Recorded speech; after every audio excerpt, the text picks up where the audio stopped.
Here we go. All right, welcome everybody back to another episode of the Progress Report.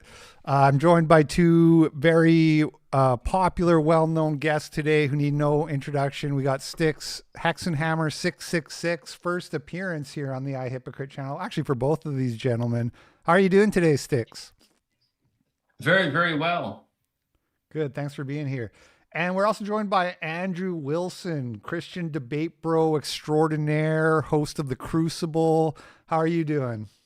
Just living the dream, man. How are you?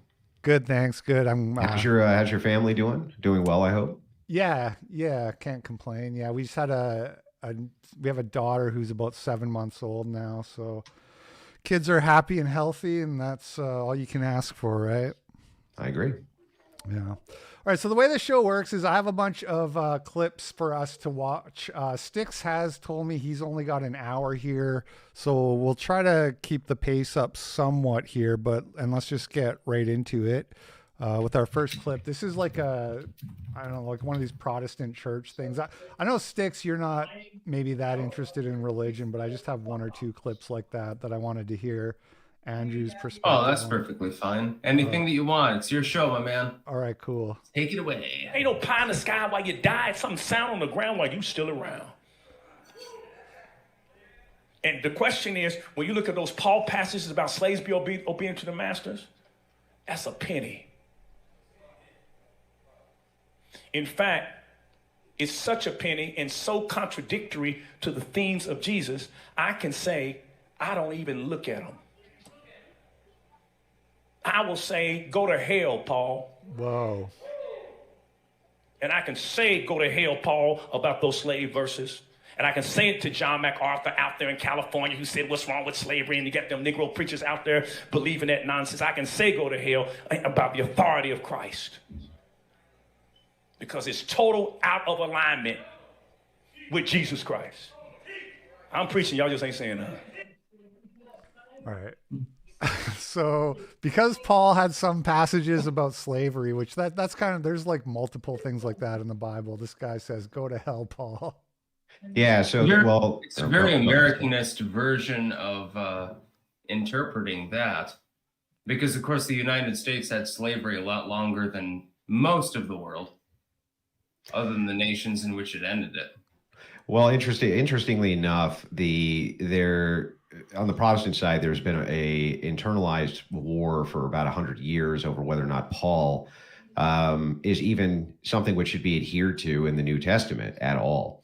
And they're obviously totally heretical, right? But the reason is because people think that the passages from Paul, Corinthians, and others contradict other apostles, which would include Luke and John specifically, and especially Matthew. So they're not actually contradictory at all. It's just that people exegete these texts incorrectly. They have no prism of church history from which to view them. And so they end up trying to reconcile their kind of modernist beliefs against the Bible by just saying, well, this doesn't fit with our current moral structure, so we're just going to remove this part that we don't like, which is basically what Protestants are famous for doing. That's why they've rewritten the Bible and the women's Bible, devotional Bible, all sorts of different things that have nothing to do with the actual Bible. So that's why you see this phenomenon happening. It's been happening for an awful long time. On top of that, they get the argument incorrect, which is that slavery can actually be a moral alternative to some systems in place. For instance, if you're in a war and you have to attack a civilian population, for instance, in order to stop the war, you have the option either A, of leaving them at your back, B, killing them all, or C, enslaving them. It obviously would be the most moral thing to do, even under Christian ethics, to enslave them for a certain period of time rather than deal the alternative. So the problem is, like, people, one, don't know how to argue the position of slavery in the Bible and how it actually worked for that particular group of people at the time. And two, what they do is they just take that specific doctrine of Paul and they remove it.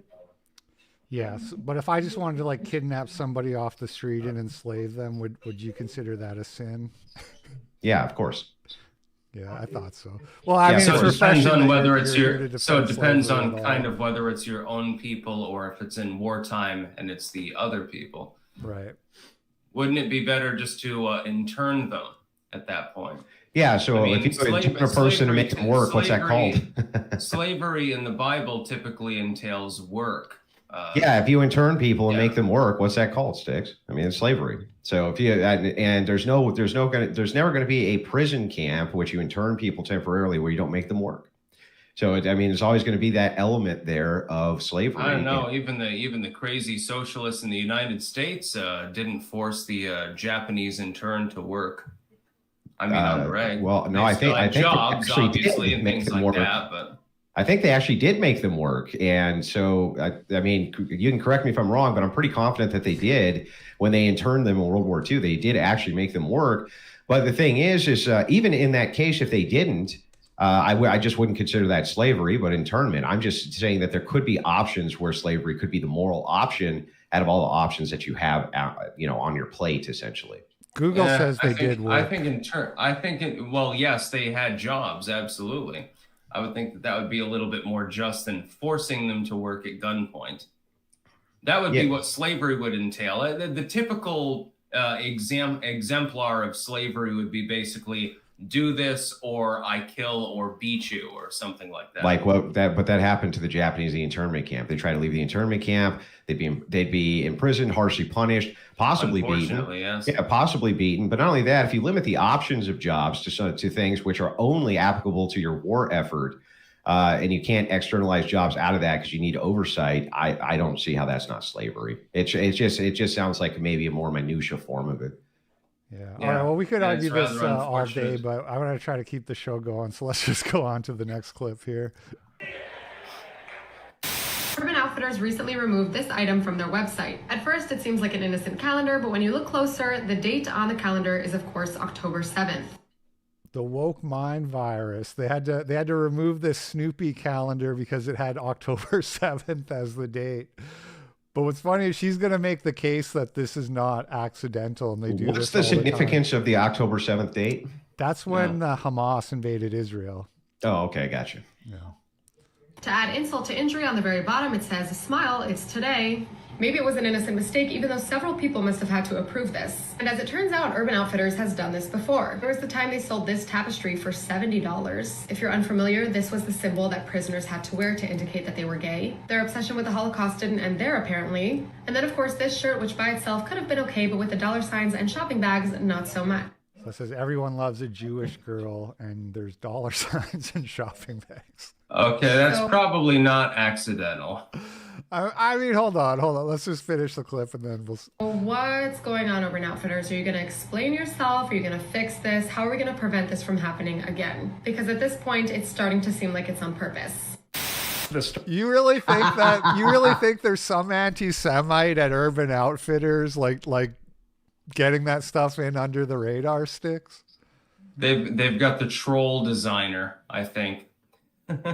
I mean, first of all women love shopping, right? That's like putting a picture of like the typical like happy merchant meme on there with dollar signs around and saying, "Oh, well, it is perfectly fine." Yeah. You know, it used to be very common when I was growing up, and I'm guessing you guys as well, that different ethnic groups would use self-deprecating humor in that way in order to make the stereotype less cutting, because it basically took the power away from the stereotype. That was in basically all of the late 80s movies, 90s comedies, things like this. They would kind of lean into that. And the cutting humor, which is kind of trying to make its way as a comeback in the mainstream, you're seeing it more and more from guys like Bill Burr, this and that, who don't really care about the cancel culture mob as much. They lean into these various stereotypes. I think that, it could possibly be that there is like a troll who's over there, but I'm not sure that that's necessarily even a bad thing. Maybe, the idea here is we can lean into some of that cutting humor again, and that's okay. It doesn't need to necessarily be a social taboo. So that would be neat. Now, maybe that's wishful thinking on my part, right? But I can hope, right? Yeah. Hey, it's still a good point. Maybe somebody over there is the supposed Holocaust prisoner thing, which I'm just going to have to take that at face value that's what that is. The other ones, though, seem like they could be totally innocent and innocuous to me. Yeah, I'm not sure. I think Styx makes a good point that, like, with the dollar signs around the "I love my Jewish girl," that one does seem a little bit on the blatant side of the stereotype. Not gonna lie, there I think he makes a good point. Who doesn't love money and shop? It's kind of like that Dave Chappelle bit. Who doesn't like chicken and watermelon? You know, who doesn't like money and shopping? You know. All right, let's go to the next one. As marijuana started to become legal, as prostitution started to become legal, and then guns, which there's always a fight about. Under the Obama administration, they started to debank legal marijuana businesses, escort businesses, and then gun shops, just like your gun manufacturers, and just like you're done, you're out of the banking system. And so if you're running a medical marijuana dispensary in 2012, like, you, guess what? You're doing your business all in cash, because you literally can't get a bank account. You can't get a Visa terminal. You can't process transactions. You can't do payroll. You can't do direct deposit. You can't get insurance. Like, none of that stuff is, you've been sanctioned, right? None of that stuff is available. And then this administration extended that concept to apply it to tech founders, crypto founders, and then just generally political opponents. So, yeah, so that's been, like, super pernicious. I wasn't aware. Okay, I didn't watch this whole episode. That's Mark Andreessen on Joe Rogan. Noise here. You might be getting it. I'm sorry. You might be getting it from my end. I've got several relatives that are over in the next room. Oh, okay. Yeah, we're picking them up. My apologies. Here, I'll mute myself until I'm speaking. Okay. I was just gonna say that what Mark Andreessen seems to be saying is that the government, the Biden administration, is the one dictating who should be debanked. And I don't know, I don't know enough about it, actually, but I'm wondering if that's true, because I always thought the banks were just kind of doing it on their own. No, there's so what you have to look at is merchant processing. And so here's how this used to work. So I was in the gun industry for years and years. Had a federal firearms license, the whole shebang. We couldn't use PayPal. We couldn't use most merchant processors because you were on a strike list. Now, this was under Obama. PayPal to this day will not allow any sort of firearm transaction, be it ammunition or anything else. If you go to eBay, who uses PayPal as part of its merchant processing, you cannot put guns or ammunition up on eBay for sale, or even high capacity magazines. You can only put up limited amounts of gun parts and small capacity mags. When it came to, so what they did was they expanded this merchant system, and this merchant system began to include other things which were considered outlier things. And this started to encompass political speech as well.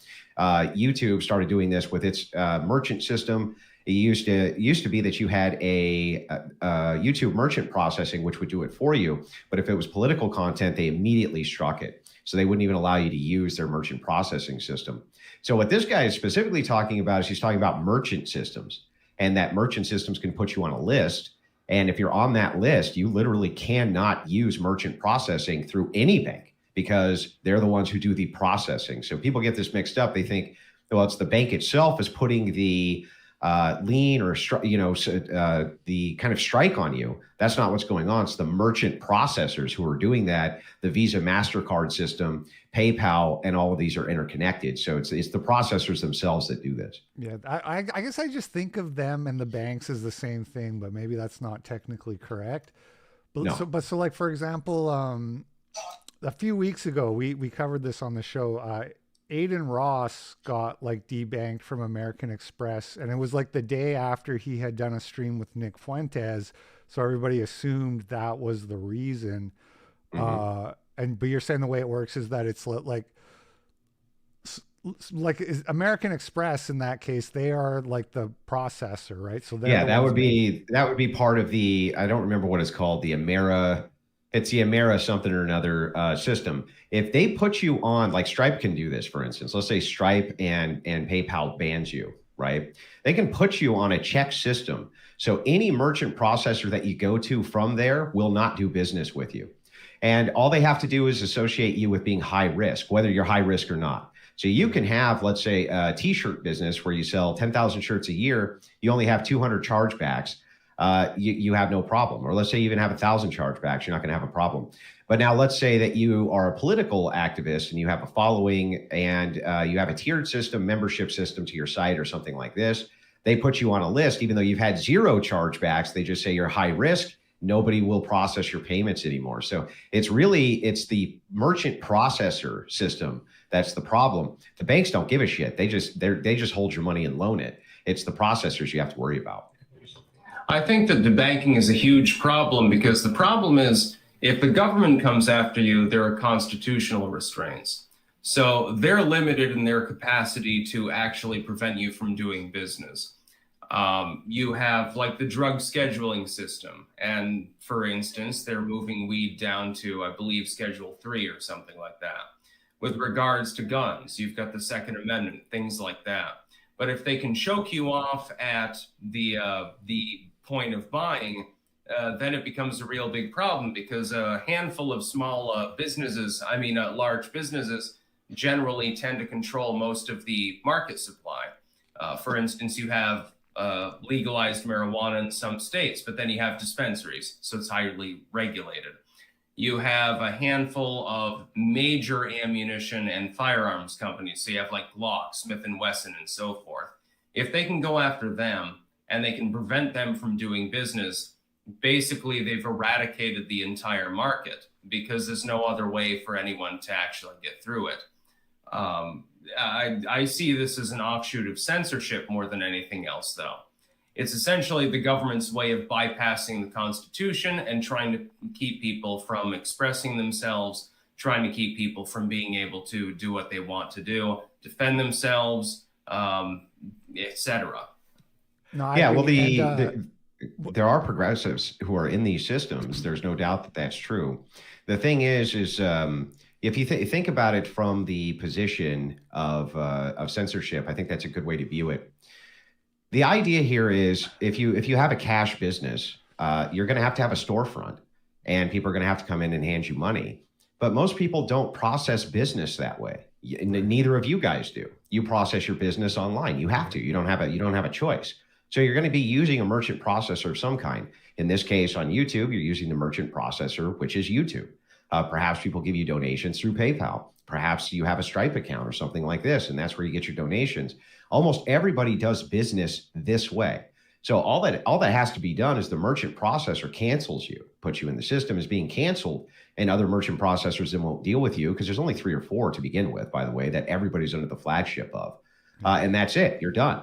And so the Biden administration was known, just like the Obama administration was known for putting pressure on these systems so that they would put political opposition in these kind of payment deficit arenas. So Stripe was supposed to originally, if you remember, be an answer to this. Stripe was like, hey, look, we're going to come in and take that whole market share up of canceled people. And before you knew it, Stripe was doing the exact same thing. Yeah. Because otherwise they couldn't get the Visa, American Express, all of these guys to work with them on processing. So they basically had to capitulate to the same system. Yeah, it's an example of government monopolism more than anything else. It's sort of like, imagine that you have like a social media site and you have a couple of competitors, but the competitors get bought up or something like that. At some point, there's no way that you can actually bypass the regulations. It's become a real big problem, and it's government created, by the way, for the most part. Basically, Mark Andreessen, he's about to say subsidizes. He's about to say kind of what you were saying earlier, which is that there's no recourse. Let's just maybe check the rest of the clip, and then we can. Yeah, 100%. And this is called Operation Choke Point 1.0 was 15 years ago against the pot and the guns. Choke Point 2.0 is primarily against their political enemies and then to their disfavored tech startups. And it's hit the tech world like we've had like 30 founders debanked in the last 4 years. Real? Yeah. It's been a big recurring pattern. 30. This is one of the reasons why we ended up supporting Trump. It's like we can't live in this world. We can't live in a world where somebody starts a company that's a completely legal thing and then they literally like get sanctioned.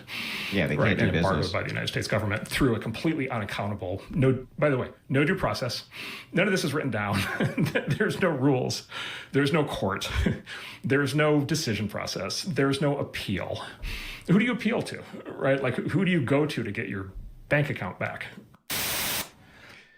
He makes a great point, and he's right. And this is what's been happening with merchant processing again since the Obama administration. It wasn't really happening as much under Trump, but it was still happening, right? And it's not a thing that the government itself has much oversight on because it's a private industry who does all this processing. They can ruin your credit overnight as well. So, I mean, this is an ongoing problem. Many creators have had this issue. If you talk, for instance, Fuentes has spoken out about this quite a bit, and many of the people who are in that camp, that they can't get merchant processing to save their life because they're on these various systems. Now, whether you think they should be or not has nothing to do with the fact that they certainly are, and that does seem to be political targeting. Whether you think he deserves it or doesn't deserve it, it's definitely political targeting.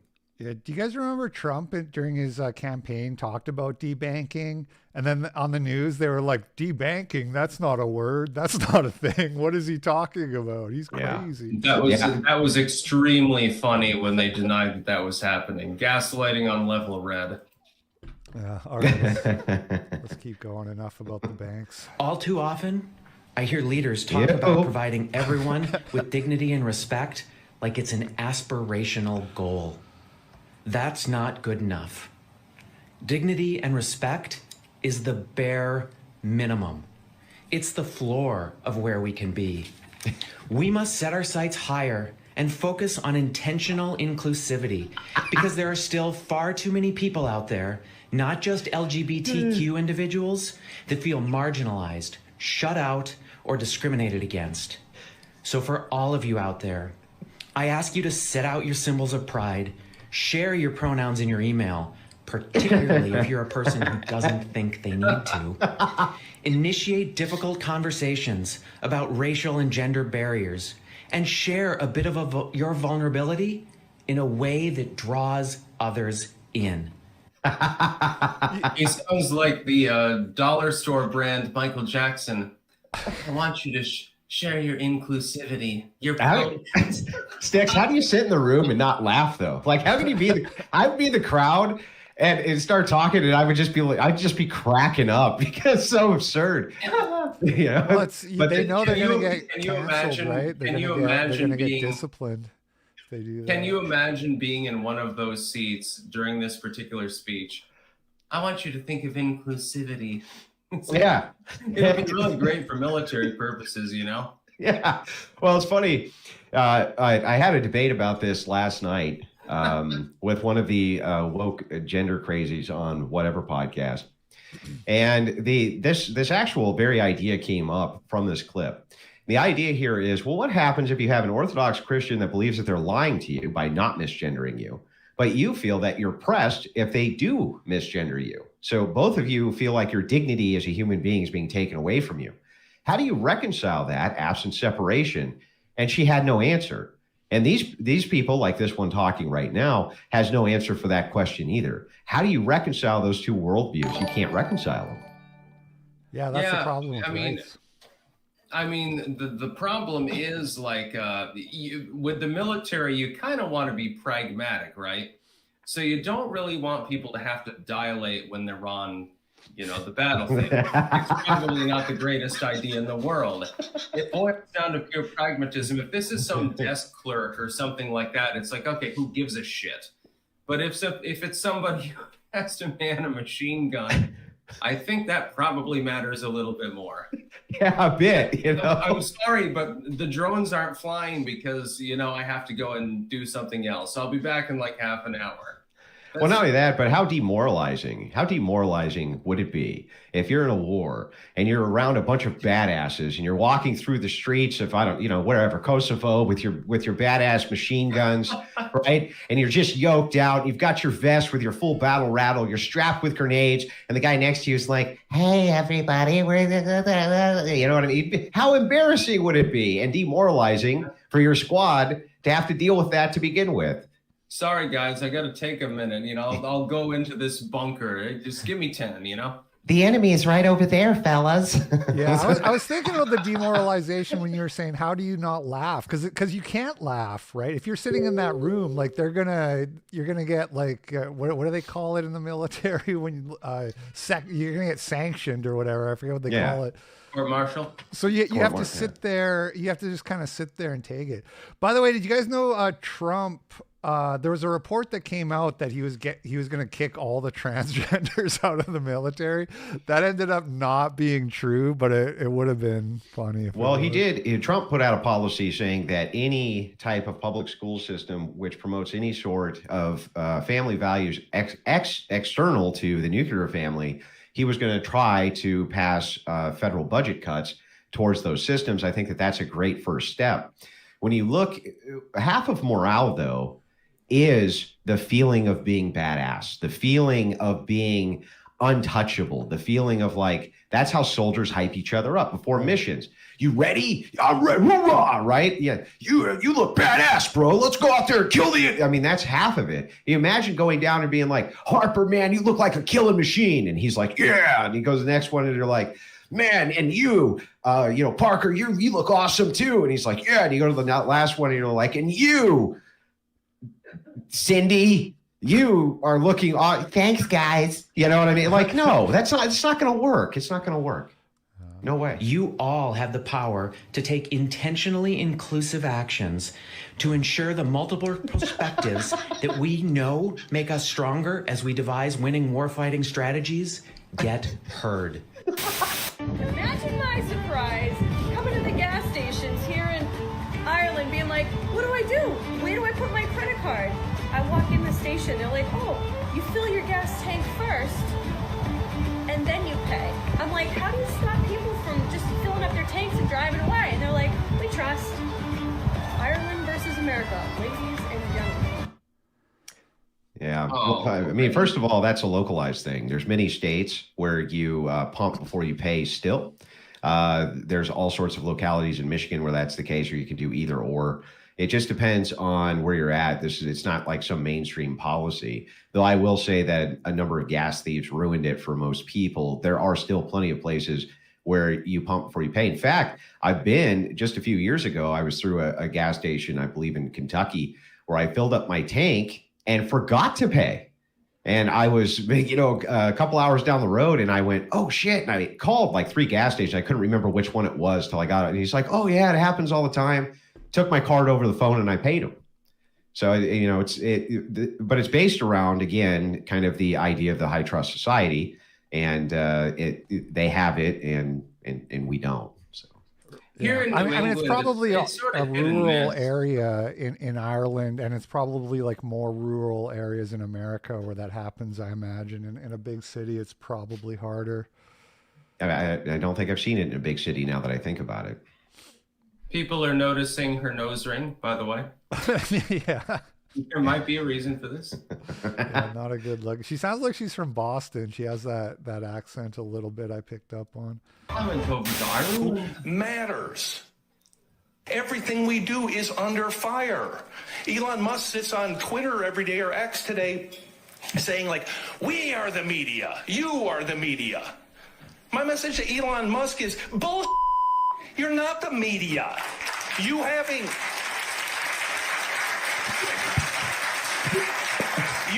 a blue check mark, a Twitter handle, and 300 words of cleverness doesn't make you a reporter any more than me looking at your head and seeing that you have a brain and telling you have an awesome set of tools makes me a damn neurosurgeon, right? Like what we do, what journalists do, what you did in Mississippi, what Al Jazeera does in the Middle East.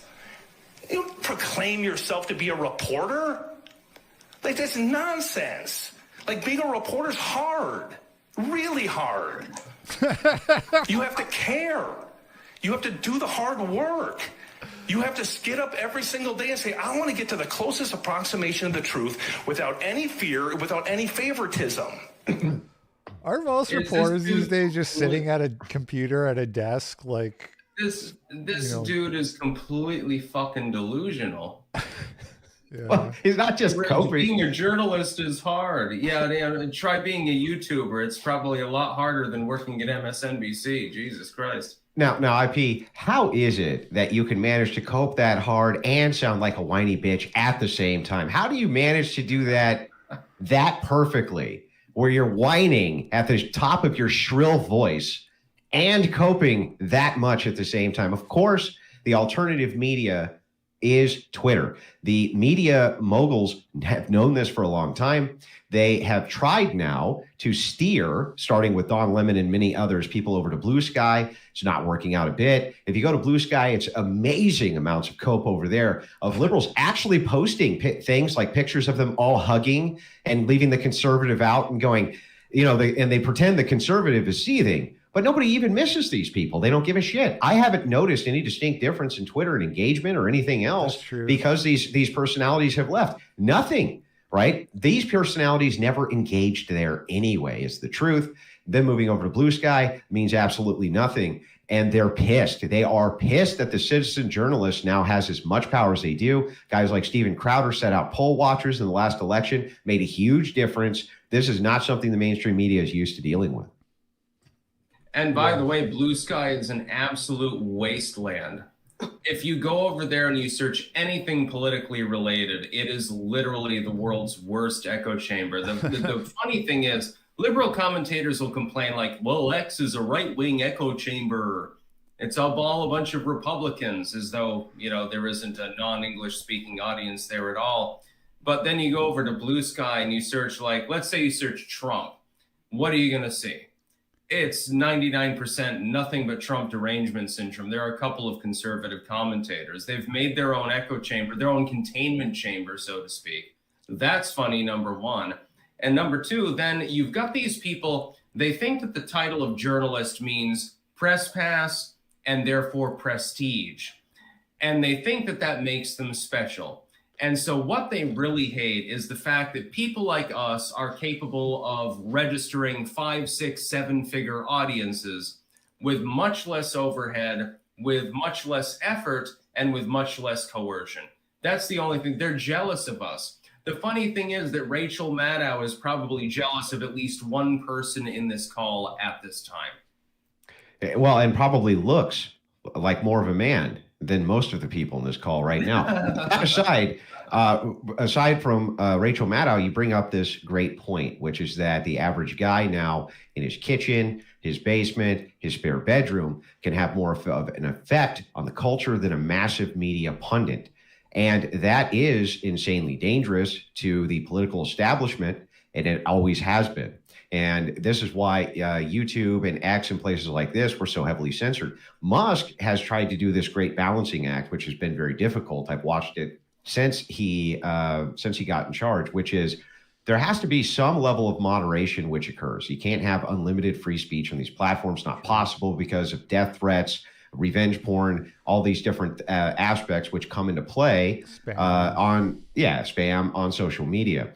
So he's had to kind of balance this fine line of allowing you to push the threshold a bit without going too far for the purposes of censorship. And I think for the most part, he's done a pretty good job. Most people seem to be pretty happy with what they're allowed to say or not say. Some people want to push the envelope too far. They want to shout the N-word or things like this and say, how dare you censor me? But there does have to be some limits there for the purposes of advertisers, right? These companies still have to make money, including X. So there has to be some level of censorship. But what these media pundits want is they want misinformation to be gone. And misinformation is anything which disagrees with them. That's what they really are after when it comes to tech moderation.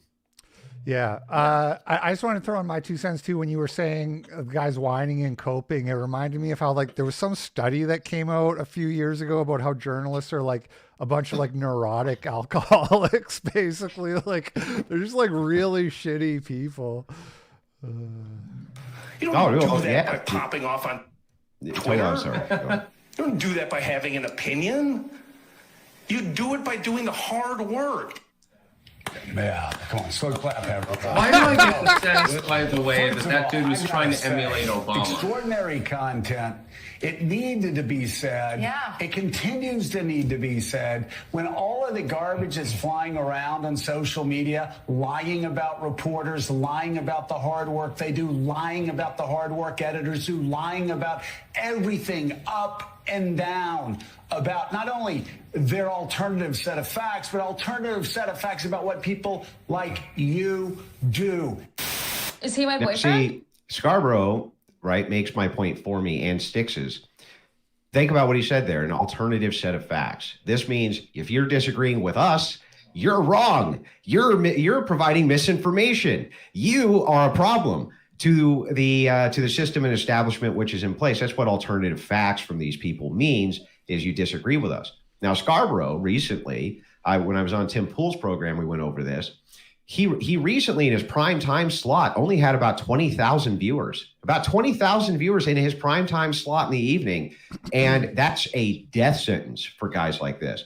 He moved over immediately, called Trump, said he wanted to begin working with Trump again. Now that he became president of the United States, the Trump administration has all but told these guys to go fuck themselves, as well they should.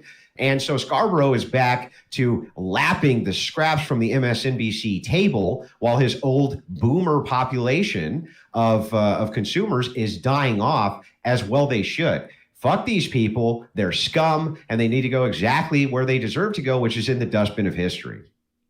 Was it Joe Scarborough or somebody else who allegedly literally gave the death sentence to somebody else? And by the way, I couldn't help but notice that Al Sharpton was there. So yes, what an intelligent panel. Yeah, they're man, these guys, they really know what they're doing, don't they? Sharpton. Or is that, oh no, that's not Sharpton. That's somebody else that looks like Al Sharpton. What do you mean? Isn't that Al Sharpton in the upper right? I think it is, yeah. I think it is. Oh. Yeah, that's Sharpton. These are high IQ guys doing all sorts of MSNBC interviews. It's Al Sharpton. In his childhood bed? Yes. Is he my boyfriend? No. Does his mom love me? Yes. Is he my boyfriend? No. Am I his +1 to 1 to 7 corporate events? Yes. Do we use AI to see what our fake kids will look like? Yes. Is he my boyfriend? No. Do I see him 4 times a week? Yes. Does he keep a toothbrush here? Yes. Is he here right now? Yes. Is he my boyfriend? No. Am I his girlfriend? Yes. Is he my boyfriend? No. Am I okay? Okay, I talked about this one a little bit yesterday. I want to get your opinion on this, Andrew, because I know you this is kind of your wheelhouse, the whole whatever podcast thing.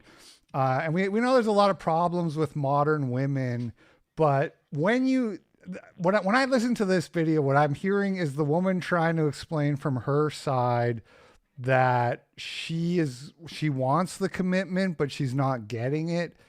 How common do you think that is, and how much does that relate to sort of the problems between genders these days? Well, what happens is it's a standardization effect. So men have much lower standards for women than women have for men. Their standards are very, very, very high. And the reason is because really ugly women can have sex with really good-looking men. Men don't care. They'll screw them anyway. But when that happens, unfortunately, they get the idea in their head that those types of men will commit to them as well, and they don't. So what's happened as a problem or a symptom of this is that modern women will sleep around in their 20s, often with very good-looking men who are very rich, will fly them out, have sex with them, take them all over the world, all sorts of things, but they definitely are not going to commit to them. And so what ends up happening is the group of women competes over this small select group of men for a while, usually in their 20s, and then their standards become so outrageously high that they can't find a man to settle with. They have an unlimited pool of men. They just only want a select group of them. Usually they have to be above 6 feet tall. That seems to be a standard. They want them to make between, $100,000 to $250,000 a year. And often they have to be handsome, or what is considered to be like a modern standard of handsome. Well, you have just decreased the pool of men who are available to you to less than 1%. Literally less than 1%. Just a man over 6 foot, you've decreased your pool into a small percentage, only about 11 or 12%. So that's what's going on with this modern phenomenon. And there's not much we can do about it, because it used to be that dating was localized. So you only had the pool to draw from of the men who were in the local vicinity, and that was it. But now it's global. You can go on Twitter and get people from any area code. That's a really interesting point. I haven't thought about that much, because like me, when I was kind of pre-internet, and I remember like I started like dating and like kissing girls when I was 13, but it's like you say, it was localized. It was just like, here's a girl I met on summer vacation. Here's a girl I met at the school dance, whatever. But I look at like the incel thing, and I think, how did these guys get through high school without talking to women or dating ever through their whole high school? Is it partly because the internet is just has them like, what do you think about that? I wonder why, these guys never learned to talk to women. Why didn't they do it in school? That's like the most obvious place to start. Well, right? Kids in school are terminally online, just like everybody else is. They have to be for all forms of communication. Like if you go to a school now, kids will sit at the same lunch table and they're texting each other. They don't even talk half the time. Almost everything is done online. When I was in school, this wasn't the case. I mean, there really was no online when I was in high school. The internet's not that old. People forget that, at least not the way it works now. But what's happening is when you bring up this localization issue, even women in high schools, right? Pretend they have a superpower, women between the ages of like 16 and 26, 27, right? They're kind of like prime years, beauty years, something like this, where men will essentially do anything for a pretty woman. They really will. And it's a superpower that they have, but then it kind of goes away when they're in their 30s. But everybody's competing for them when they're in that space. But so since they have all these options, they tend to go for the cream of the crop. Well, the cream of the crop is going to be 6 foot, $250,000 a year, very handsome, this type of thing. And that guy will fuck all of those chicks. I mean, happily. He'll take them, one night after your Monday, your Tuesday, your Wednesday, your Thursday. And now all the other men are competing against this core group of select men that the women are competing over. All women have access to those men because they're online. So there's just really nothing that can be done. In high school, you have something of a shot because you have localization. That's where most couples meet now, long-term, is I met him in high school, we stayed together, but that's very rare. You're talking about 2-3% of couples. So once they hit their college years, it's basically over. And they scour for 200-300 miles around them for the type of men that they want. And there's not much you can do. The internet has destroyed dating. There's nothing that can be done about it. So good. I have a feeling that's a fairly limited proportion of people, though. I would like to believe, and call me naive maybe, if you will. I like to believe that this sort of individual is the exception as opposed to the rule. I used to think that. Yeah, because I'm 6'2" and make six figures, and I'm not handsome, so I guess 2 out of 3 ain't bad, I suppose. But in my experience, I think this kind of psycho chick is stereotyped for a reason. And I think it's literally the stereotype of a psycho chick.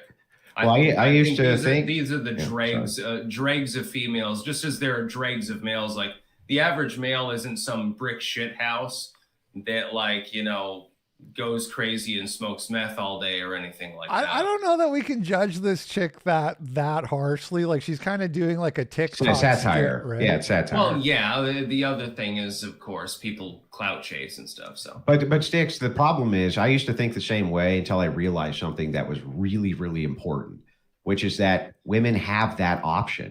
Ugly women have the option of getting good-looking men to sleep with them. Ugly men do not have that option. And because of that, it creates this very skewed sense of what is possible in a relationship for men versus women. I'm an ugly man. I get laid. Do you? I mean, you have a long-term girlfriend, though, right? Yeah. Yeah. So I mean, but you fit a category of over 6 feet. Like you said, you're rich. At least by most people's standards, you'd be considered rich at the 6-figure marker. That doesn't surprise me. Yeah, maybe you don't have the most handsome face, but who cares, right? That's not the most important aspect. The most important aspect is that you're doing way better than 80 to 90% of the average Joes who are out there. And if that's the case, your options are going to be much wider than theirs. Whereas ugly women's options are limitless. They can fuck a good-looking guy and they can fuck an ugly guy. You might be able to have sex with some hot chicks, but the NFL player Tom Brady can fuck all of them. So the thing is like this is what you're dealing with in the modern dating. I've never seen a great argument for how to deal with it because I don't think there is one. Yeah. What do you think about this, Andrew? Because you're talking about how so there's just a small select group of men that the women go after, and I think that's probably true on dating apps because I've heard that on dating apps statistically there's way more men than women on there. So a lot of the women aren't even on dating apps.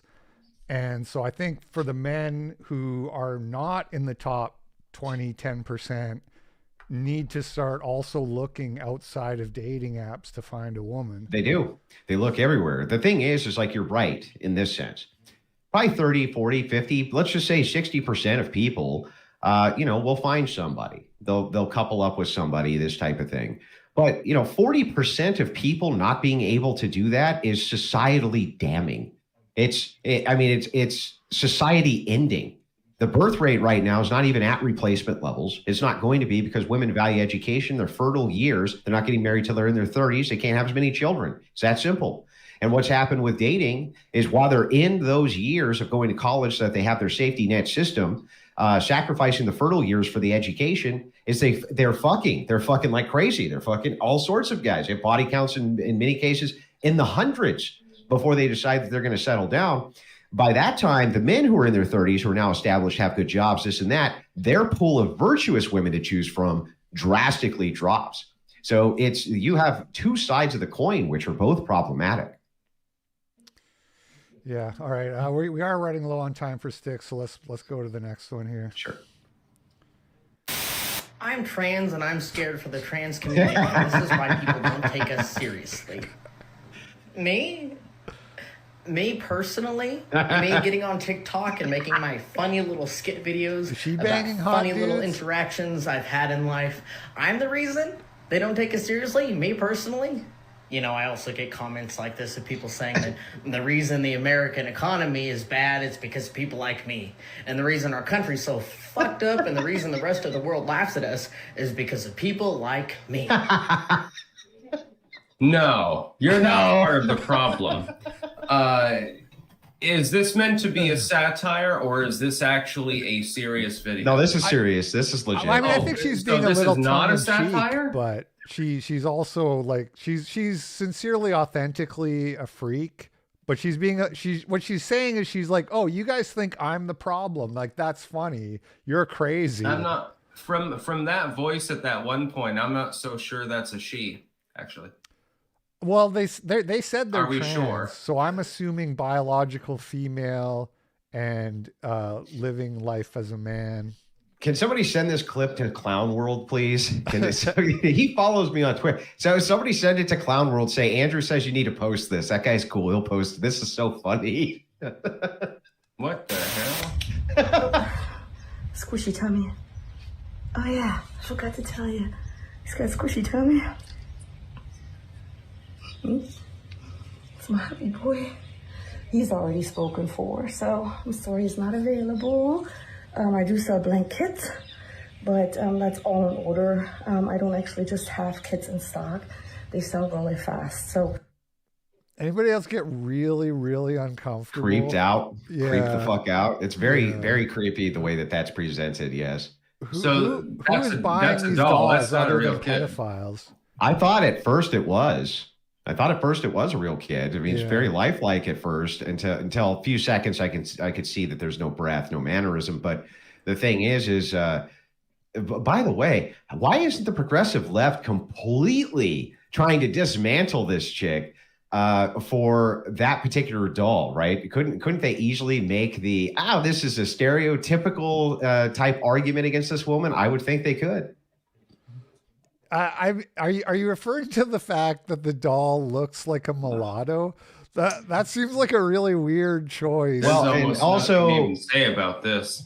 Yeah, not just really. That, but there's like almost Down syndrome like features applied to the doll, right? I'm just saying I would think the progressive left would be losing their fucking mind over this, but they're probably praising it. So. I mean, the only people buying these dolls are pedos, right? Like, why would anybody else? I can't imagine. Maybe a real weirdo, lonely woman who wanted to LARP, or guy who wanted to like LARP as a parent. But I got to imagine the most commonly these are getting sold to just the worst perverts alive. Well, for sure, yeah, for sure. I'm sure that's happening. The trade in the sex doll industry, especially when it comes to the minor trade, many times, most administrations in the United States have tried to put the kibosh on that. Canadian administrations as well. Even in Mexico, they've tried to put the kibosh on that. But what's happened as an occurrence of this is there is a massive black market for these types of dolls. And, the government doesn't really know what to do about that. They don't know exactly how to regulate this because taking these people to court and proving that there was a victim is next to impossible. So though we have court precedent for it now, I still think that this is going to be an ongoing problem we can't necessarily deal with in an effective way. The problem is if there's no human victim, if there's no legit plaintiff, it's going to be real fucking difficult. Yep. Have you seen videos like this being posted on social media of women on a night out?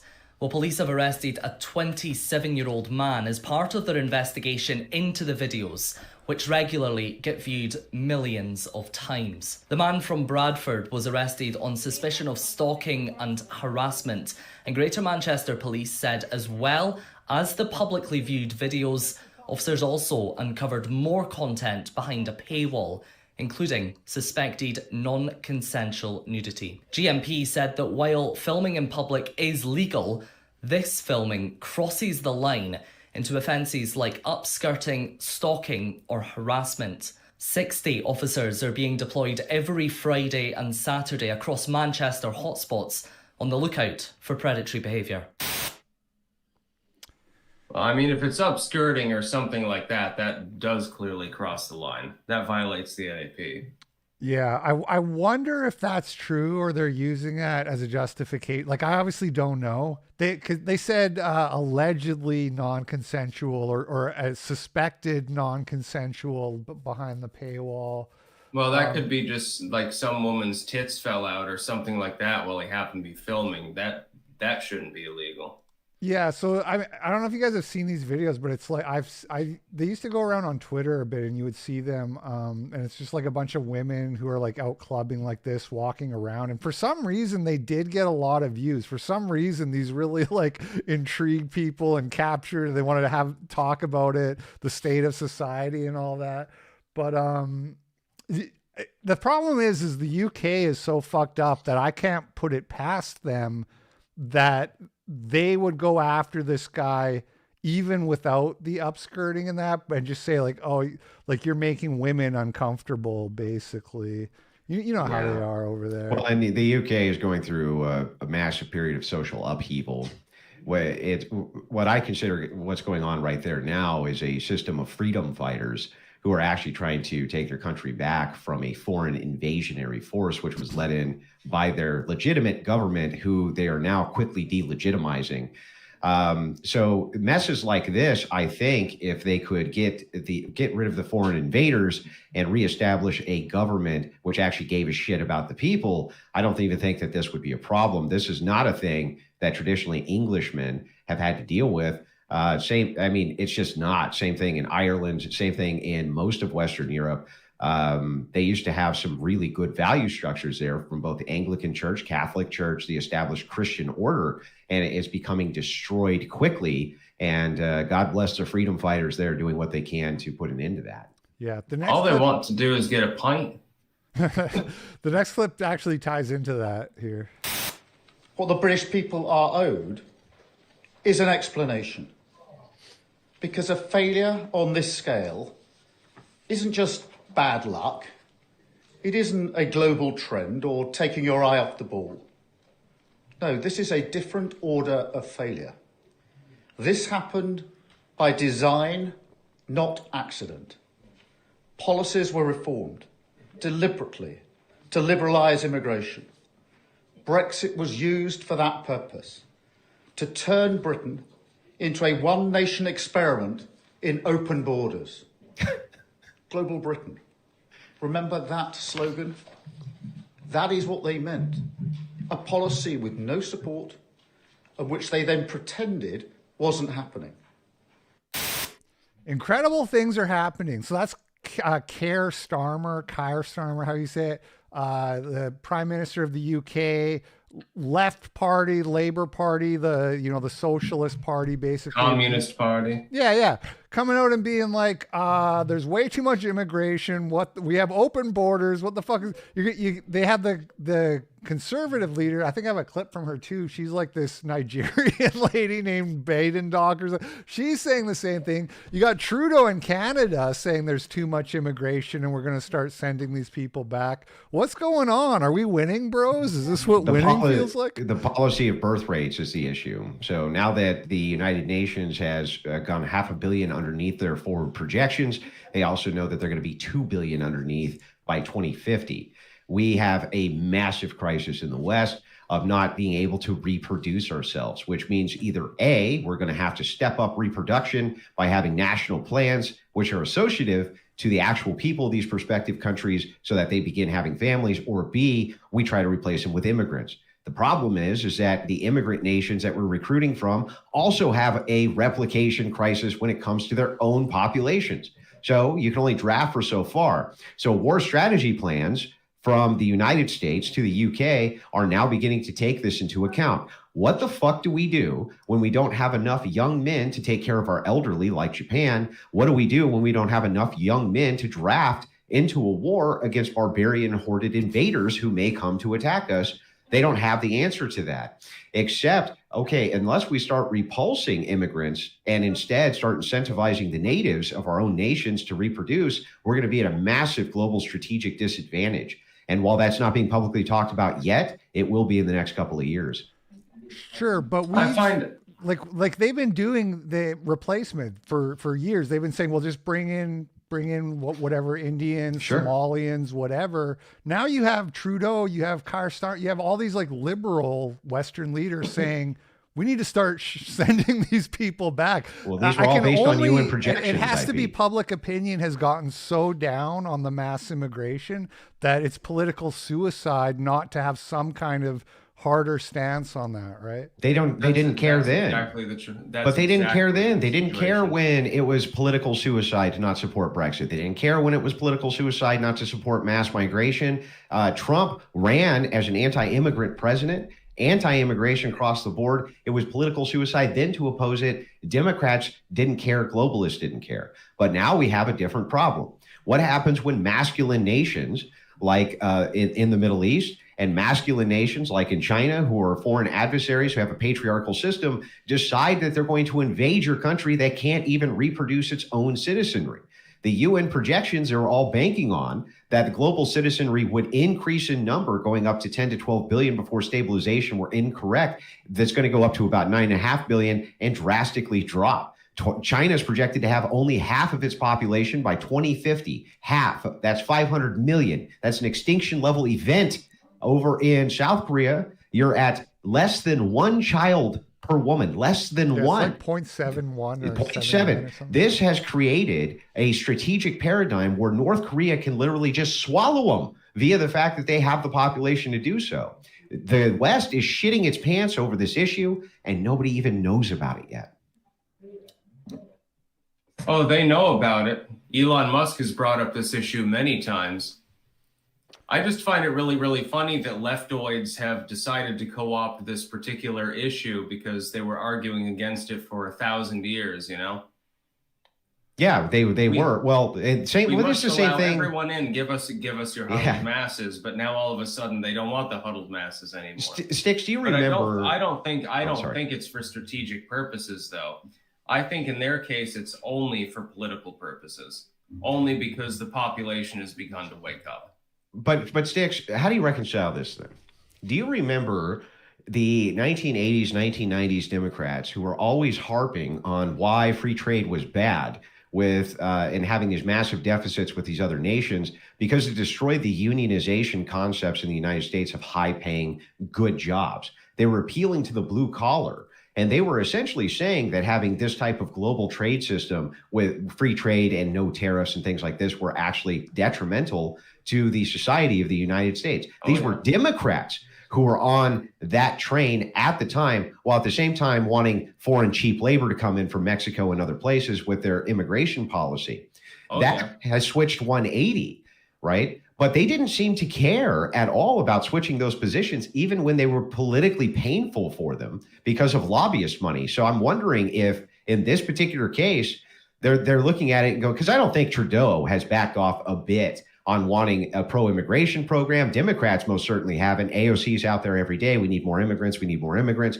All the Democrats are still saying the same kind of tune. So there must be some alternative reason that they're beginning to look at this whole picture as being problematic for the power structure going forward. And I think that there's a defense element to it. And I think that that'll be revealed over time. Well, with Trudeau, I mean, he is Castro's son. I think the best example of that particular 180, is actually my own Senator Bernie Sanders from here in Vermont. He spent decades, 70s, 80s, 90s, 2000s, railing against the concept of limitless immigration and things like that because it would hurt union wages. What does he do the second that he becomes a Democrat and switches the I out for a D? All of a sudden, I have no problem with this. I love immigrants. Illegals, there's no such thing as an illegal. Illegal people don't exist. If you have $1 and I have $1, I have $2. No, we have $3. We can always print another one. We print another $1. How are you doing for time here, Styx? Because we are at the 1 hour mark. I do have to get off because, God, this is my third live stream of the day. It was good to see you again, Styx. I hope I see you again soon. Yeah, it was fun talking to my man. Yeah, thanks for being here. Well, maybe we'll do it again sometime, hopefully. Absolutely, yes. Just message me, okay? You bet. All right, you two take care. You too, man. Cheers. Bye. All right, what else we got here? Obviously, I'm not going to do a whole deep intro or whatever on all this. I will say that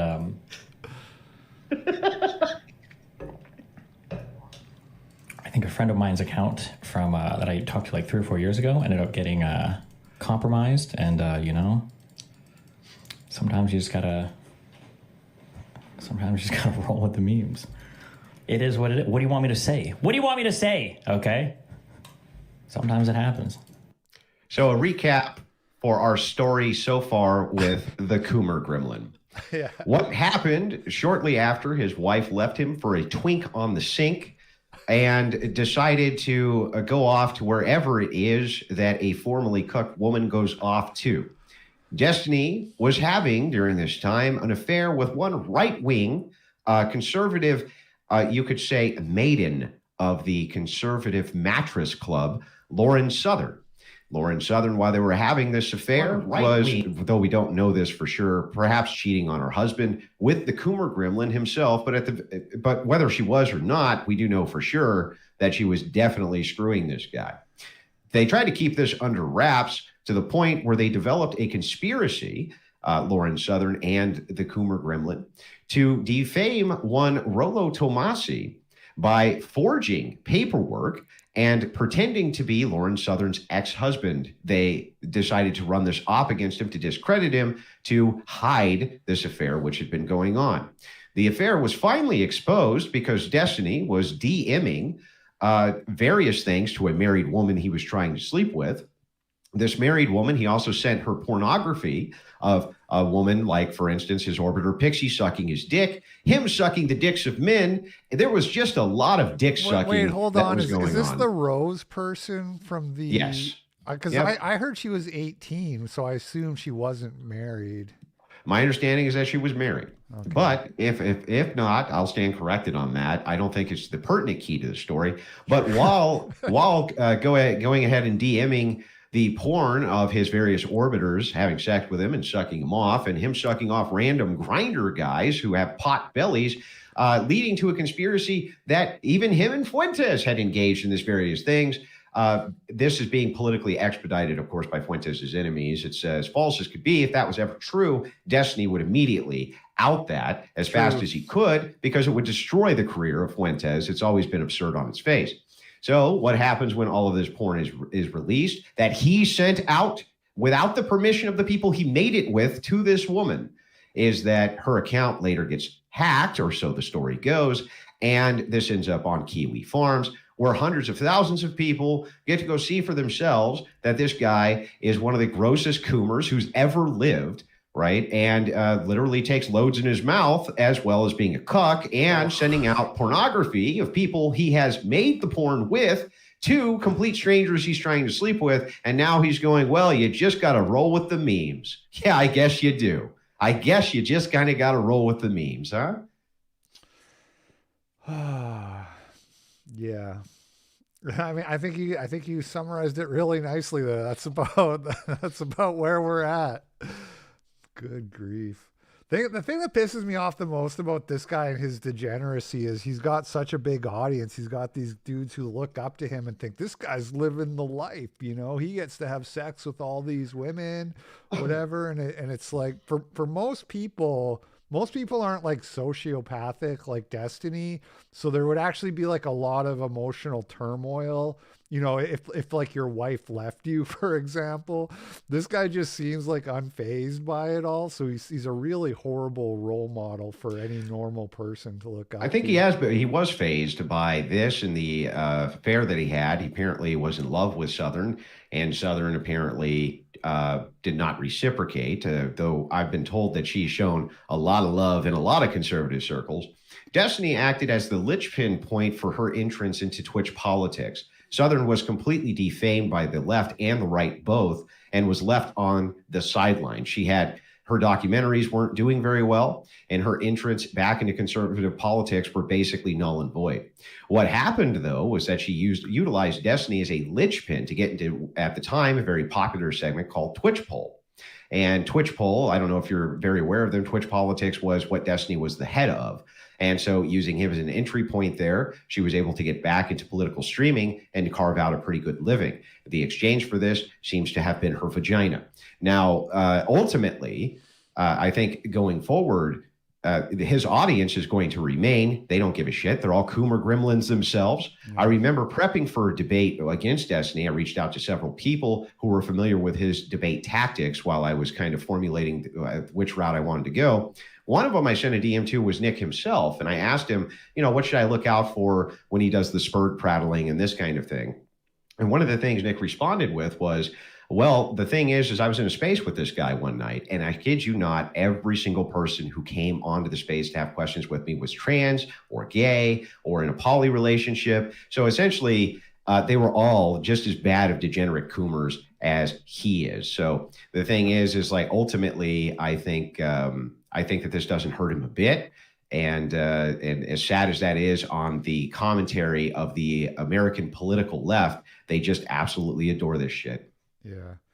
I know Styx is a libertarian, so we already know what he thinks, but where do you stand on like the idea of trying to outlaw porn in any way, shape, or form? Absolutely 100% for it. There's nothing good that comes from society or to society from this, except all that comes is not only degeneracy, but rampant human trafficking. The studies are very clear in places which outlaw it, and places that don't. The legalization seems to have a better effect on the prostitute themselves, but it leads to additional human trafficking of photos. Not to mention, we don't understand yet the destructive nature of these women's future because this is a new phenomenon. When little Johnny is in school, we're just now seeing the effects of when he's getting bullied and somebody comes over and goes, hey, look, John, you see how your mom sucks this guy's dick right here? Do you think she can do that for me? I've got $10. It's got to be the most demoralizing and dehumanizing thing which can possibly be done to a kid. I couldn't even imagine it having been done to me. It would have made me literally want to unalive myself. There was a kid who did that recently. Yeah, and we have no idea the destructive nature of the future for these women and their future offspring. But this has been a horrible detriment to society, and it's something which can easily be corrected and at no real expense to society as a whole. The only thing that could come out of it is good. Yeah, based. By the way, if you are low on time too, let me know. Because we got still. It's your time, man. I made the time for you. I'm here. All right, sweet. Let's do it. I will give you all of me as long as I'm alive.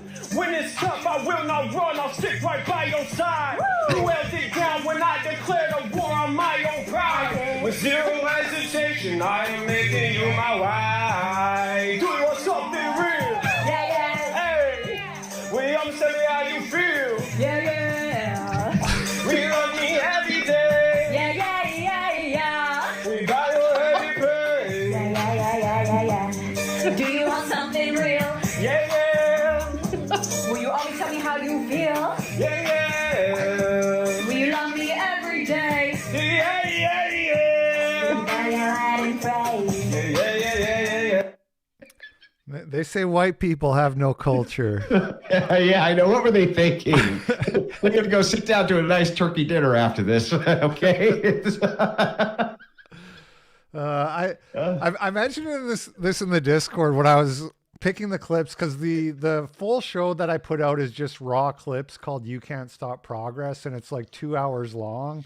So when I'm deciding what to do on the progress report, I usually go for stuff that is more ripe for commentary, like the more political stuff, the stuff that you're going to be able to like have a take about. But I was saying it would be funny if for the Styx and Andrew Wilson show, because they're both like so politically intelligent, if I just brought like nothing but shit like this and like people throwing piss jugs. And I was just like, what, here's a fat person falling down, you know, like, what do you think about this? And well, I mean, I don't know about Styx. He always seemed to me like he had a pretty decent sense of humor. But for me, I love that kind of shit as much as I like political commentary. You know what I mean? Yeah. Because the truth is that all of it is political commentary in the end. True. Y'all like that? I believe our country is a beacon of light that shines all over the world, a place of security, opportunity, and prosperity. So this is who I was talking about, Kemi Badenoch. This is the UK current opposition leader, the Conservative leader. A lot of discussion on Twitter about nominating basically a non-ethnically British person to lead the Conservative Party, but it's nothing new. They had Rishi Sunak in there before. But so she's here though to also talk about how there's too much immigration, ironically enough. Where people are treated equally, millions want to come here, but we as politicians have to do right by the citizens of this country before anyone else. Our country cannot sustain the numbers we have seen. We are reducing the quality of life for people already here because immigration is at a pace too fast to maintain public services, and at a rate where it is next to impossible to integrate those from radically different cultures. It is time to tell the truth. For decades, the entire political class in this country has presided over mass migration. Since 1990, it's almost like they're getting the talking points handed down to them because it's so similar. Like she's saying almost like the ruling class, they did this to us on like, bitch, it was your party.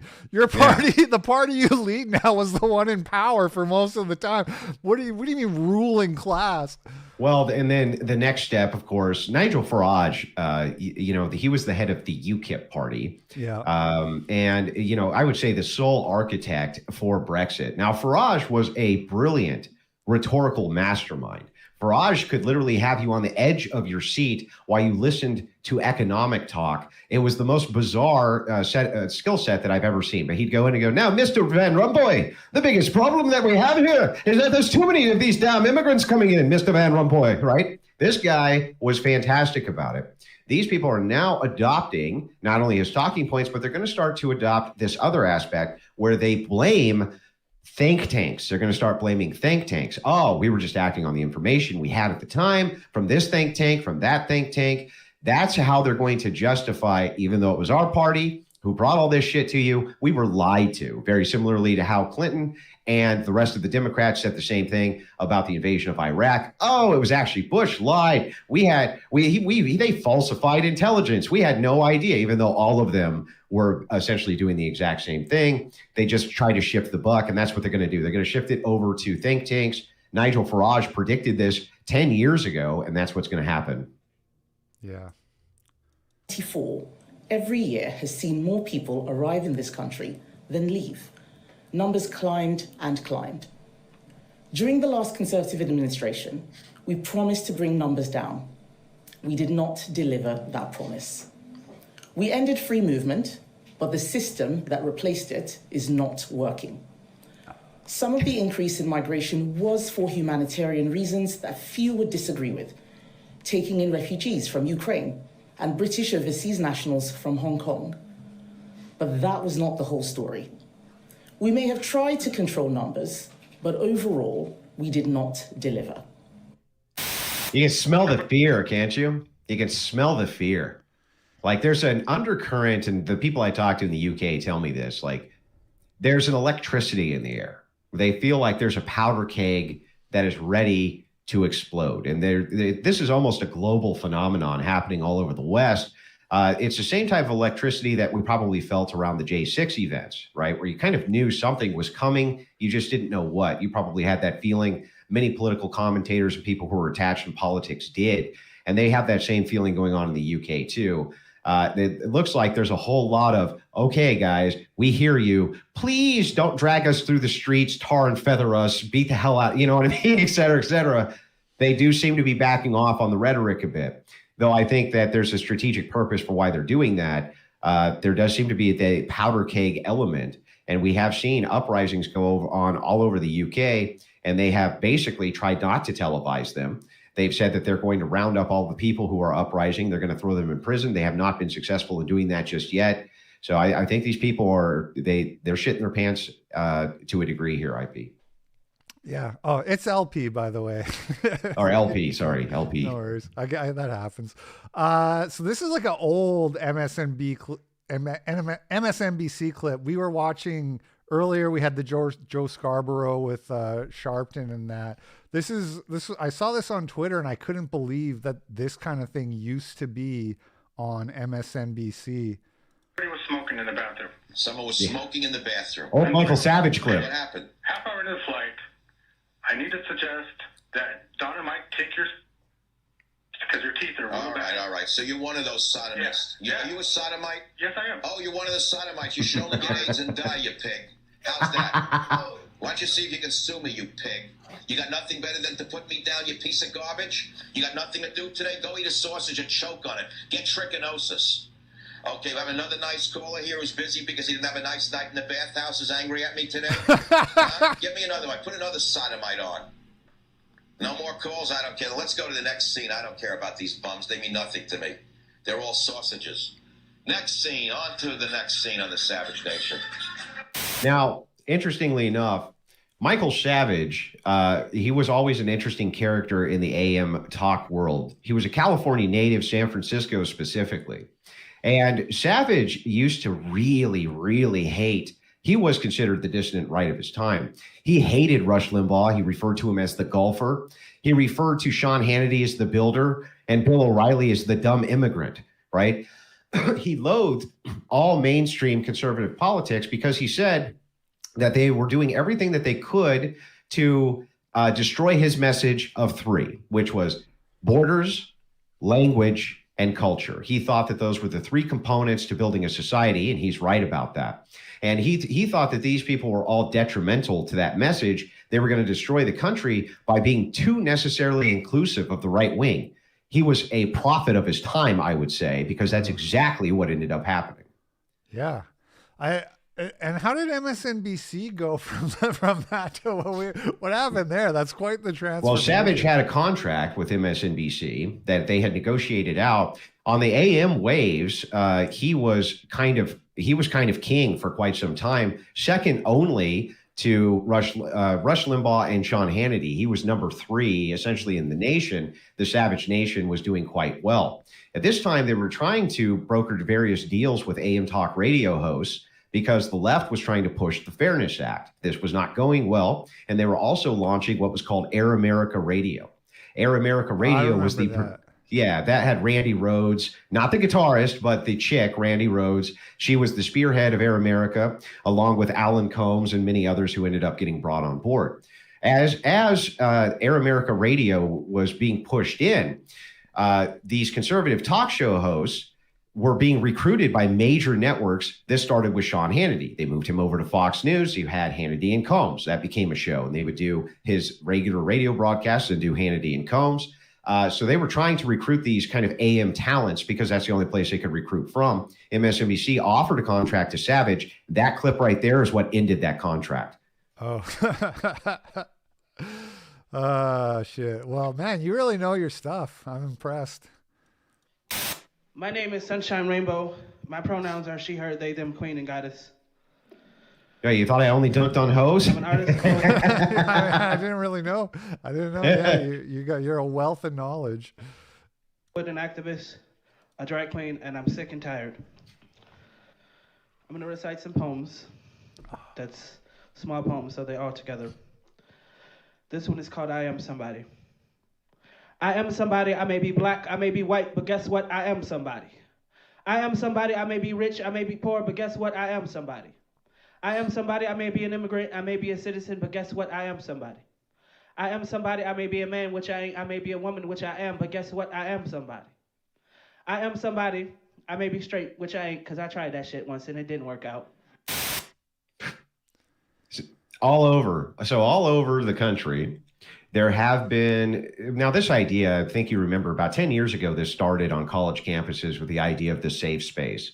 The non-inclusive space, but it was necessarily inclusive of all people except what are called normal people, which would be, generally speaking, cis, white, heteronormative males who wanted to have a family and settle down. Those were it became the enemy. Everyone who was alternative to that was welcome to these what are called unique spaces.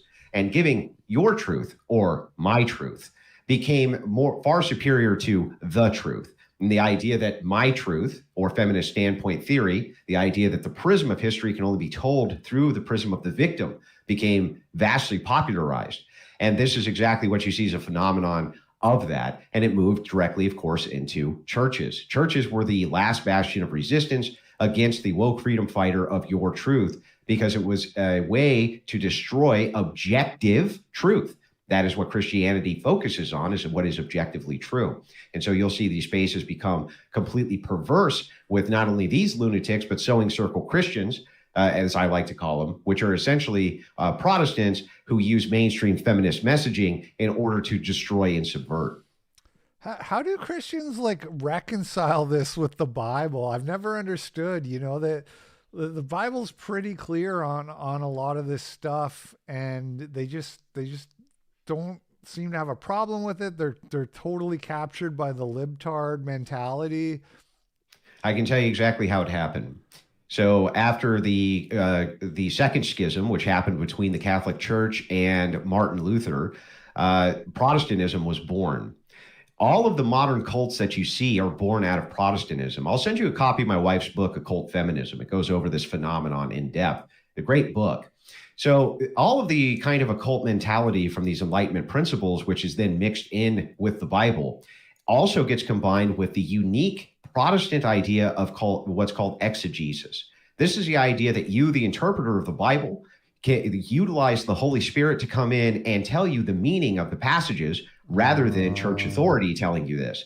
And so you can interpret anything you want in the Bible as being true to whatever you want it to be, because after all, the Holy Spirit's telling you it is. You're exegeting it. God himself is showing you what the words actually mean, and that's how you end up with this lunacy.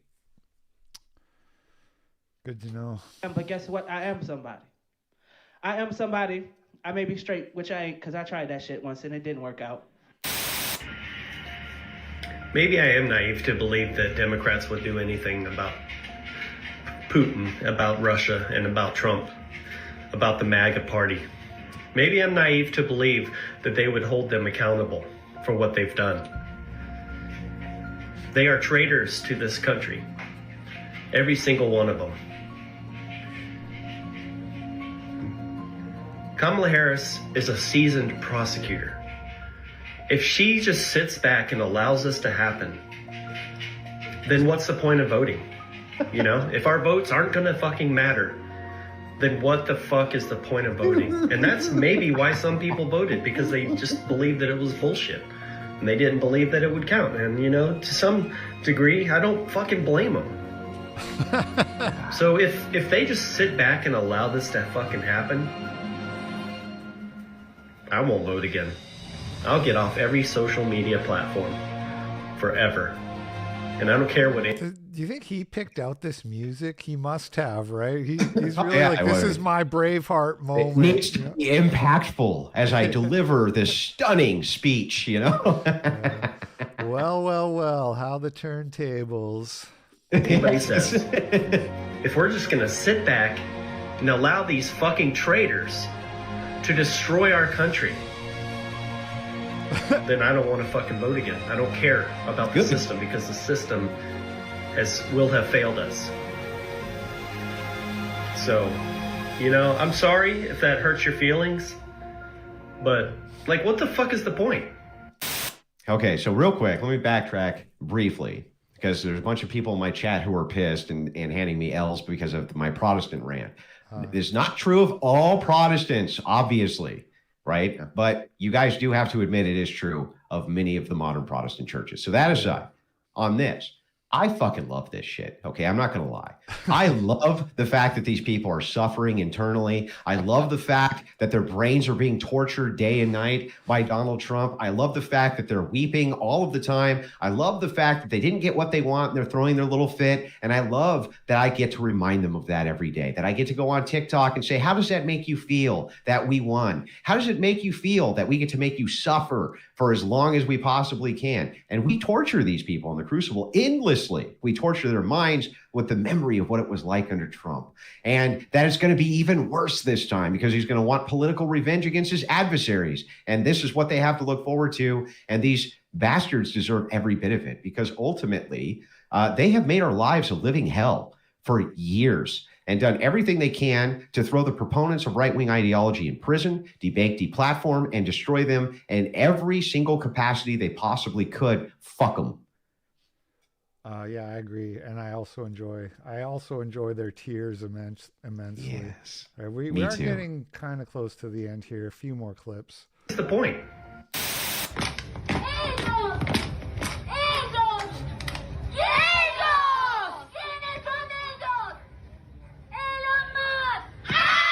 Elon Musk.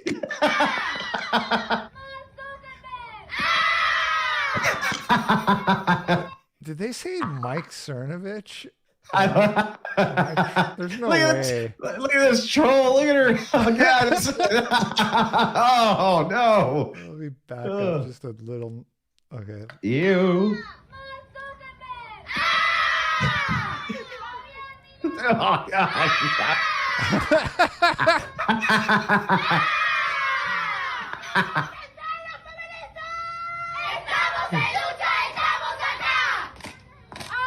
The other language, right? I mean, we got to add the other language.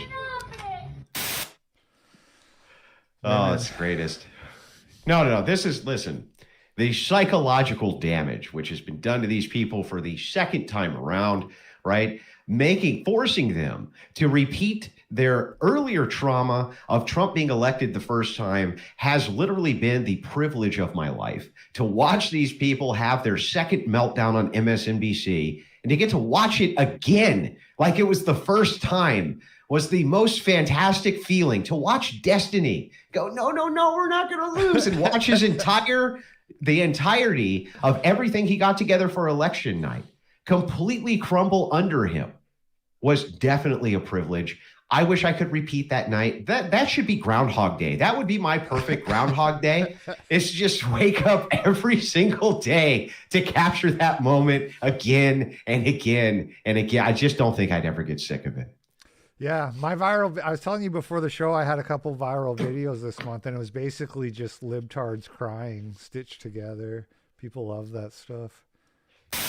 So what is this? This says you can't erase us, Nancy. Well, then you shouldn't try to erase women. I have to say, for any man that wants to be in a woman's restroom, bathroom, dressing room, locker room, absolutely not. Yeah, so wolf in sheep's clothing. This woman, I followed her very closely when this story was breaking, and she is a trans exclusionary radical feminist. Every bit as much of a feminist as J.K. Rowling and other subversives. It's just that in this case, she hates men so much that even when they dress like women, she still attacks them.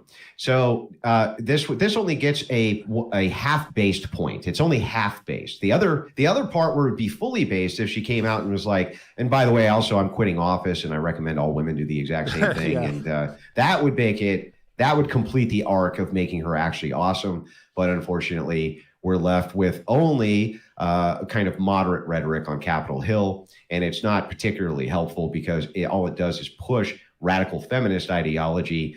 So while it's true that they may dislike the same things we dislike in some categories, ultimately their ideology is every bit as poisonous and dangerous as the trans ideology is.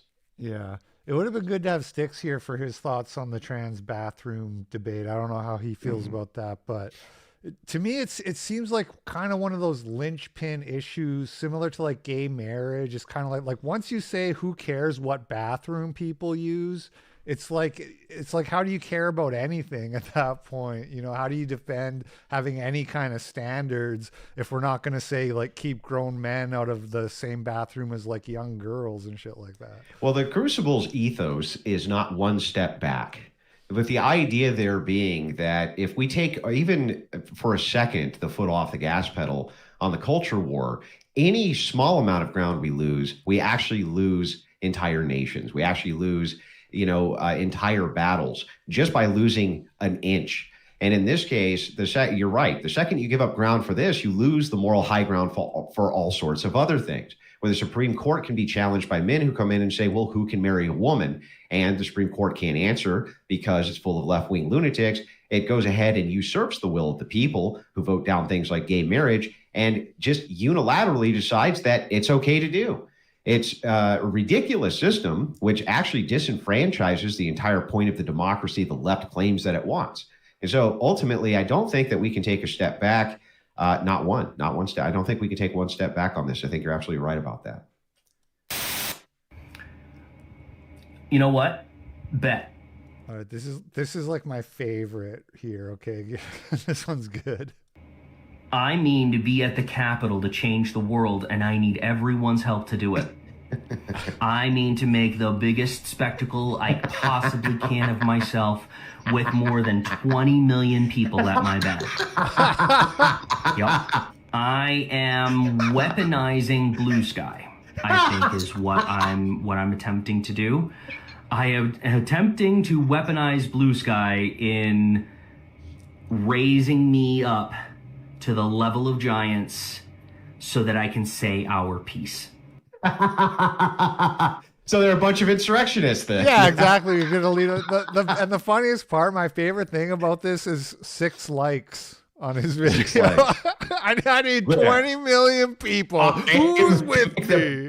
The biggest political splash of anyone in history, and I need your help. Shut up, dork. Shut up, dork. Go back in Mama's kitchen and make her a sandwich. And shut your mouth, dork. We don't have time for you, nerd. Get out of here. Let the men do what the men do. We don't need this this geek. And by the way, can we just point out, he has a neck beard. You know, he has to, and it's not enough. Like, there's people who can pull off the neck beard when they have a full beard and it goes into the neck. But he has that whole white trash shit eater a little beard that's growth in, where the neck beard is longer than the actual beard, that's how you know. You can always spot them that way. I feel like that clip we just watched of the women freaking out, that was like probably a little bit of a preview of what the blue sky insurrection would look like. Yeah. Well, what's your take here? So these people have been trying and failing miserably to hide their meltdown. They don't want to be publicly ridiculed like they were the first time that Trump was elected. It's very clear that they're just as disturbed and perturbed by it as they were, but they don't want to leave themselves open for the public ridicule. So they seem to be moving into these safe spaces like Blue Sky, places like this, where they can't be assailed and ridiculed for their kind of overwhelming coping. Do you think that these alternative media spaces have a good shot of supporting the new progressive left who does not want to be ridiculed? So I thought Andrew Torba had an interesting take on this, which is that he said that the balkanization of the internet is sort of inevitable. Mm-hmm. People who are given the option, like, hey, do you want to mix with everybody, including the people you don't like, or you just want to mix with people who largely agree with you and are like you, they're going to choose the former choice. So I have no idea about the viability of Blue Sky or anything like that, but I do think that seems plausible to me, that we could be headed into a future internet where it's the communities are more balkanized and echo chambery, or whatever you want to call it. Well, Torbo's been discussing the idea of the alternative economy for as long as I can remember. And when you talk about the balkanization of the internet, I went out, I remember, to Orthodox Montanica a few years ago. It was a great event. This was when I was a catechumen, still studying so that I could be baptized into the church. And his right-hand man went out to that event because he's also Orthodox. So surprisingly enough, I met him there and we were able to have a kind of elongated discussion. And he made some pretty good predictions based on what Torba thought was going to happen with what you call the balkanization of the internet. And that Gab was unfortunately way too ahead of its time to take advantage of that balkanization. And what ended up happening, unfortunately for them, because they were the first to the market for an absolute free speech platform, was that the sort of element which is hated on the internet came in first and basically took it over, and they could no longer really take advantage of it the way that I think alternative platforms and modernity can. So I think that he's been a very good predictor in many ways of what was going to come. So yeah. I had something there, but I lost it. Somebody said, is there a Libs of Blue Sky? There is, in fact, an account on Twitter called Libs of Blue Sky. Some entrepreneurial spirit was all over that. Now you can be with us, or I remember what I was going to say. People used to say Gab is a political ghetto. Like there was kind of this, like, I don't want to go there. Like it's going to the political ghetto where all the, the most, I don't know how to put it, but like the most ratchet people online are all there. And so it had this kind of bad reputation that made it never really be able to take off. Well, this was always my story. So I remember when I went on Gab, people were like, okay, Andrew, what's your experience like over there? So here's what it's like. So at the time, the liberals had X. So you'd go over, pretend there's two competing towns. One is Twitter, the other one is Gab. And you leave this cesspool of Twitter where you're overly moderated. Everything is garbage. It looks like the kind of inner city that you just can't wait to get out of. And you drive over to Gabville. The second you hit Gabville, you go, man, the sun is shining and things are nice. The birds are chirping. The trees are everywhere. You walk down the street and the first guy says, howdy, neighbor. How are you today? And you go, man, this is fantastic. This is great. Hey, thanks for inviting me here. And he goes, yeah, absolutely. Now, I just want one thing. Can you get on your hands and knees and swear allegiance to the white race now? Right? Do it now. And then you go, holy fuck, what's going on? And then they start coming out of the woodwork, right? And they're just screeching this shit at you. And you're like, okay, I think I'm going to go back to Twitter. I don't know what's going on here. This is a little too much for me. So it's just a little too in people's face, I think. What was going on. I mean, you have quite a lot of that on Twitter now as well. And I think really it's having the critical mass of users so that it doesn't, so that those people are like a vocal minority rather than a vocal majority. Yeah. I'm just telling you, like, that was kind of my first experience walking into Gab. I was like, what the fuck is going on here? Like, maybe we can get through some pleasantries first. Maybe we could get through, like a how you doing neighbor, maybe give me the tour before we just get right to the get on your knees and swear allegiance to the white race, like maybe butter me up a little bit first, don't act like I'm such a cheap date. It's us, but you need to be there, ready in whatever way that means to you. So when I march on the Capitol, some people in the chat are saying Gab sounds pretty good. So do you. She says, we're bringing in people from South Africa at the moment. There's a huge amount coming into Australia who have disease. They've got AIDS. If that is not racist, what is it? So I don't know if you caught the start of her little speech there, but I guess somebody in what I'm assuming is the Australian Parliament said something like, "Oh, these people are coming in and they have AIDS, so probably Africans, I would guess." He's talking, but I don't know. And then she's just like, "That's racist. You can't say people have AIDS." Huge amount coming into Australia who have disease. They've got AIDS. If that is not racist, what is it? Look at this guy. I see this and I think like AOC and its consequences have been a terrible development for the right. This like girl boss pantsuit politician like getting all angry and mic drop on the racism shit. Well, she dresses it down with the burqa, right? She dresses it down a little. It's like Glenn Beck, he'd wear the baseball cap with the suit. You dress it down a little bit. But look at this. Look at this little porker behind her. He can't even take her seriously. He can't even take her seriously. Watch the video again as this chick is screaming at the top of her lungs and this guy is laughing at her, right? And this is the part that nobody sees or nobody ever pays attention to, is that even in their own chambers, they're mocked by their own people, even though they don't dare do it directly to them. It's pretty fun to watch. Oh, it's not racist. Oh, somebody bring the dictionary. Look at him. There was also we had a video like a few weeks ago of somebody going around. It was like 1970s Australian, be like, what does an Australian look like? And they'd be like, whatever, blonde, blue eyes, tall, good looking, like joking, like that kind of thing. And then they did it in like modern, current year, going around asking people, what does an Australian look like? And everybody was kind of like, ooh, I can't say anything because and then one guy was like, maybe it's like they have the accent, but even that's exclusionary. I don't know. And I look at these two people and I just think, where are the Australians here? Dictionary,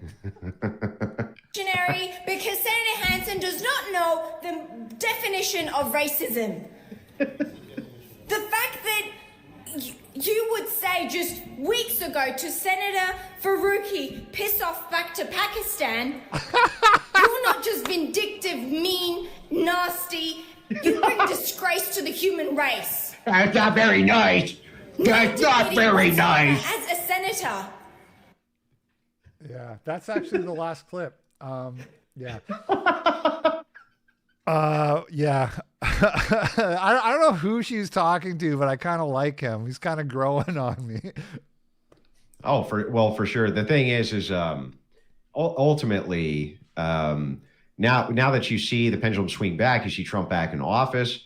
It's not just us. It's not just kind of guys on the internet who are kind of fucking off a little bit and entertaining the masses who are having fun at the expense of leftists by endlessly torturing their minds. But politicians also, I think, are having some fun with this at this point. In Australia, where the right wing has been more demonized than any other political establishment, maybe anywhere in the West, I think that they are starting to try to have a ball back at the expense of these leftist lunatics who have made their lives absolute hell for, not in their case for 4 years, but in their case for 20 years. Took away their gun rights. The COVID restrictions there were monstrous, and their immigration policies have been absolutely decimating for such a small economy. So ultimately, the Australians, especially the men, are fucking pissed. And they're basically not putting up with the shit anymore. They're telling these women who are trying to usher in their new enlightenment of be nice to go fuck themselves. And I couldn't wish them more luck. I couldn't say, even though they lost the emu war, all right, they had a war with the emus. No, I'm not kidding. And they actually lost to a fucking bird. But even though that is the case, I still wish this overtly fictitious country the best. I do wish it the best. Nice. All right, we've got just a few super chats to go through real quick here, and then we'll call it a day. Surfing Cowboy sent $5. I wouldn't read this if Styx was here, just so you, but since he's not here, it says Styx is a homo. Bring on PPP or something actually interesting. All right, thank you for the $5. Well, I'm a fan. I'm a fan of PPP. I've talked with Ashton many times. I've been on the Kino Casino, their show. I think that he's an underrated political commentator because he's focused a lot more on the comedic and satirical aspect of making fun of lunatics on the internet, which I equally think is necessary. But I do think that he's a good political commentator. Yeah, I'm not diametrically opposed to having PPP. I don't know if he would do it. Warski does not like me. I made a joke about the cocaine casino and Warski blocked me on Twitter, but really? PPP may be in the cards someday. I usually just talk to Andy Warski about video games. He did let me down because he recommended that I get the latest Final Fantasy game. This was before they remade the Final Fantasy VII series. And he was like, it's the best ever. I got the demo. And then I got it. And I was like, bro, this fucking sucks. Like, that game's awful. It's fucking terrible. And I'm like, why did you tell me to get this? PlayStation Plus, and I was like, holy fuck, I'm glad I didn't spend money on this. Yeah, I did. I bought full price, right? My ass is still chapped from it, right? It pissed me off. But other than that, I mean, I think he has good video game takes. It's just that was not a good one. That was a bad, but I guess it can't all be winners, right? Yeah, I couldn't agree more about FF7 Remake. Standing While Pooping sent $20. No message. Thank you so much, Standing. Appreciate the support. Surfing Cowboy sent oh, no, I already read that one. Hold on. Okay, so yeah, hold on. Let me check. Odyssey, Mr. Right sent $5, and there's just a don't clank on me libertarian meme there. And Shift Demeanor sent 20 on Rumble. Great guests, great clips as always. And yeah, I think that's all of them. So that's I appreciate the invite over to your show. Did you want to shout out where people could find you? We got about 4,000 live watching over here, another few hundred on Rumble. You have 4,000 people watching your stream right now? That's fucking crazy. Yeah, I was about to offer you plugs, as I always do with my guests at the end of the show, but we got like about 700 people or something over here total. Yeah, I Hypocrite. You can find me on YouTube. I do a daily streaming show on YouTube called The Daily Cope. I'm on Rumble, Odyssey, Twitter, I Hypocrite, all those places. So yeah, check me out. And you as well. I did put links in the description for Andrew and Styx's Twitter and YouTube's, but if there's anything else you want to these pricks are like, yeah, it's only 3.6 thousand. You're rounding up by 500. What'd I say? You got to include Rumble, you fucking bad. By the way, 4,000 live between two platforms is huge. What are these fucking bids? No pleasing these people. That's wild. I didn't know you got. Is that normal for your channel? Yeah. Wow. If I'm doing a debate, it's usually 6, 7, 8,000 live. Wow. Good work, man. You really blew up. Yeah, we do pretty good. I enjoy having conversations like these all over the internet with gentlemen like you. I really appreciated your invite. I know we had talked back and forth on Twitter a bit before we were able to finally do this, but I really do appreciate the opportunity. Yeah, and thank you for coming. I think it was really good. You did a good job. Wonderful. Yeah, love to have anytime. You sometime. I love talking about politics, and anymore, unfortunately. I only get to talk about it every so often. Usually when I go beat up on Tim Pool for his stupid libertarian beliefs, I do that usually once or twice a month. I think that's a lot of fun. Other than that, I like the guy. He's a really nice guy. But I do enjoy debating with him. So you guys, everybody who's watching currently over on iHypocrite's side, my name is Andrew Wilson. I'm a political analyst, political satirist, blood sport debater. And you can find me on the one and only Crucible, which I'm the host of. And I hope to see you guys all over here. Awesome. All right, that's the show. Thanks for watching, everybody. Thanks for these super chats. Thanks to our wonderful guests, Andrew and Styx. You guys enjoy the rest of the day, and we'll see you next time. Peace out. You take care.